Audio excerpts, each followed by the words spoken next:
in sports is to get your dad's approval. We all just watched a Lakers Warriors game. Hardest thing in sports is to guard Steph Curry. So, no, that didn't work out. I thought. It's like a Steph Curry shot. No, it's like a Jordan Poole shot. There you go. We got one last comic for us, and I'm sure she's got a lot of Warriors references too. Let's give it up for Jessica Alanis, everybody.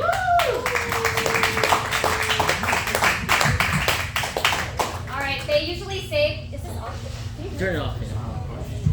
Okay, yeah, they usually save the shortest for last. So, for the record, I am standing up. This is as tall as it gets. It's a hell of a day to not wear heels, I'll tell you that much. But I don't have Warriors references. I'm a Steve Kerr fan. That's it. But I'm not a Lakers fan. I'm sorry, I'm not. But I do feel like me and Lakers fans are kind of like one and the same. Because I'm also fiercely loyal to men who make me wait until the last second to pull it out. So we're on the same page. I feel like can the light even see me? I'll tell you guys, it's wild being this little. You'll never know. You'll never know. I just got back from being home for a week. Went back to Texas to hang out with my family. And there's nothing like going home to realize how much you like where you live now and that you don't live there, and how much you appreciate things like therapy. It's really great. I went back home and I love my family. I do. I love my family and I'm very grateful for them. But I'm also very grateful for my therapist. I found one I like, and she's about my age, so it's real easy to open up to her. I feel comfortable. I feel like she knows me. I just don't think she knows she's being paid to do a job when we talk. Because she'll come on the call and she's like, "Ugh, Jessica," there's no chair there, "I'm so annoyed today." And I'm like, "Oh, you're right. I did go first last week, so it is your turn. So, breathe in and just you tell me how I can help you, please." And she'll just start talking shit about the patient she had before, and she tries to be real coy, like, "We'll give them a fake name." So Schmorgan keeps putting appointments on my book like I had time to talk to her all week. And I'm like, "Ooh, what does she want to talk about? Like, tell me. Now you got me interested in the chisme and I want to know what's going on. Like, come on." And I don't know the rules per se of therapy, but I don't think it should be two girlfriends shooting the shit for an hour. I don't think that's what Kaiser signs off on, But I was in a sorority in college, so I am used to paying for my friends. So it kind of feels natural for me. It feels good to pay for somebody to hang out with me for an hour. Feels right. They're pretty on point. I am from Texas originally, and I do like being from Texas because we have everything. We do. We have good food, good music, NASA, racism, everything you possibly want is bundled in our state, and it's great. And people sometimes ask me, they're like, "Jessica, is it as bad as we think it is?" I'm like, well, let's say this. If the United States is a group of friends hanging out, then Texas is that one friend that you don't see often, but you call and you're like, "Hey man, let's hang out." And then 10 minutes in, you're like, "Fuck, I remember why we don't hang out with you." That's Texas. It's like the Kanye West of your friend group, where you're like, "The music's good, but everything else fucking sucks." That's what we got going on for us. It is fun. People are friendly there. Like when you go up to people's houses, they usually have cute little welcome signs that'll say things like, "No trespassing. Violators will be shot. Survivors will be shot twice." It's real friendly like that. Fun fact, Texas is actually the #1 hated state, which is impressive because have you guys been to Iowa? Come on. It's a bit tall order for us. But it's also the #1 state that's growing the fastest. The population's growing a lot, which just goes to show that hate is greater than love. Don't let anybody tell you different. Marriages, okay?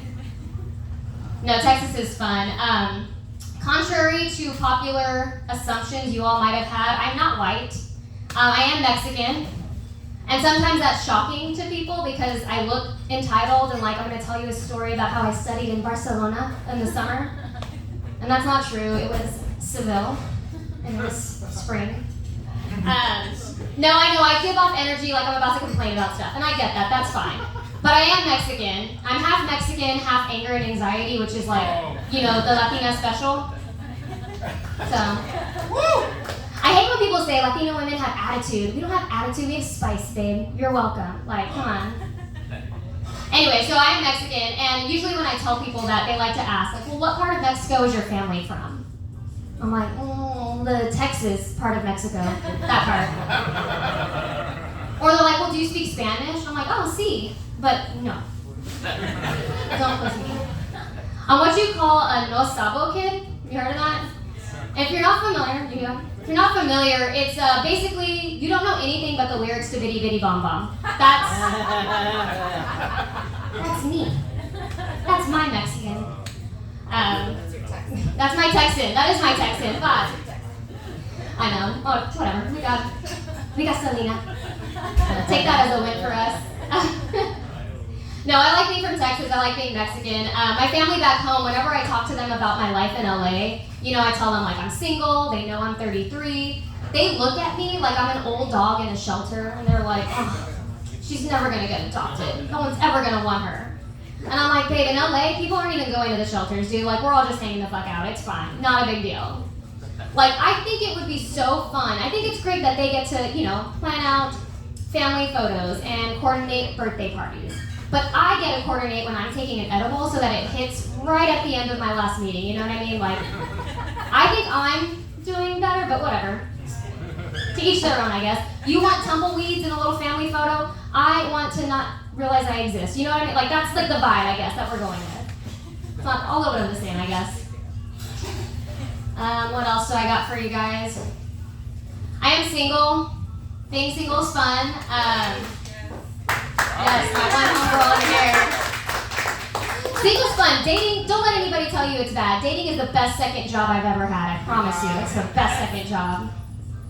Dating's hard for my people, which is short people. Because people think like, oh, you're little, everybody's like taller than you, it must be so easy. It's not, and I'll tell you why. It's not all rainbows and legroom being short, it's not. Because like the fact that you all are able to touch these stools, that's such a luxury. How nice for you guys. When I sit on a stool, I'm just kicking my feet back like a toddler at snack time. Like it's not as adorable as you think it is. And wearing baseball hats, can't do that. Because you know what baseball hats do? They cover what's above you, right? You know what else is above me? Everything, babe. Everything. I already have to look up when I'm talking to people, but you throw a hat on top of that, and it's just not the acrobatics I wanted to do today, okay? And like concerts, babe, that's just a podcast. I can't. That's just a podcast to me. Not ideal. But it is good. And the only thing that's bad about being short is what I would love most in life is to be able to utilize the top shelves in my apartment. I think that would be so fun. And because I can't, I want my future kids to have that privilege of using the full square footage of their apartment. And for that reason, I usually date guys who are 5'11" and up. It's not for me. It's for my future kids. It's not for me. I don't want that. You think I want to figure out the logistics of me and a 6'2" man having sex? No. But I'll do it. Over and over and over again. But just for my kids. So they have a shot at being tall. So they can reach the top shelf in their apartment. That's all I want for them, I don't know. I am the little thing and it is the little things. I think the only thing I miss about dating is like sexting. Like having those like sexy conversations. Because I'm a fan of sending nudes to people. Anybody else? 310. I do feel bad though for guys because guys get a lot of shit for sending dick pics. And I feel bad because I personally love a good pic of them. Because nothing makes me feel just more like, than getting a pic from a guy I'm dating and not responding to it. Oh my god. That power, that gets me wet. You send me a dick pic and I don't respond for 48 hours? Ooh. That's the best foreplay I can get. I feel bad. Guys can only do like one pose. They only have like their little Captain Morgan, their leg up, trying to show it off. And they can do the angles of like above, maybe even below, and it's like weird. It doesn't work out. Women, on the other hand, we've got options. We've got hair, makeup, the whole thing, the story. Like we got a lot going for us. Cinematic. It's cinematic for us. And I know talking about it, some people are like, I would never do that. And so you know, there's no prize for being boring. No prize for that. I would never. So like, well, Jessica, what if it ends up online and then you can never do things like run for political office? And I'm like, babe, I have an arrest record and a punch card to Planned Parenthood, dude. Like, that's not the thing that's gonna bring me down, I promise. Or they're like, well, what if, they show all of their friends and pass it around? I'm like, well, I'm single and I'm a busy girl. Like, consider it my business card. I need dinner plans and like a ride to pick me up from the airport. So pass it around, please. Thank you. I don't know. I don't really have anything else to tell you guys. I'm glad the Lakers won because it made for a really fun fucking bar environment. And I'm always down for a little sports time. So, anyways, I'm Jessica Alanis. This has been great. Thanks, y'all.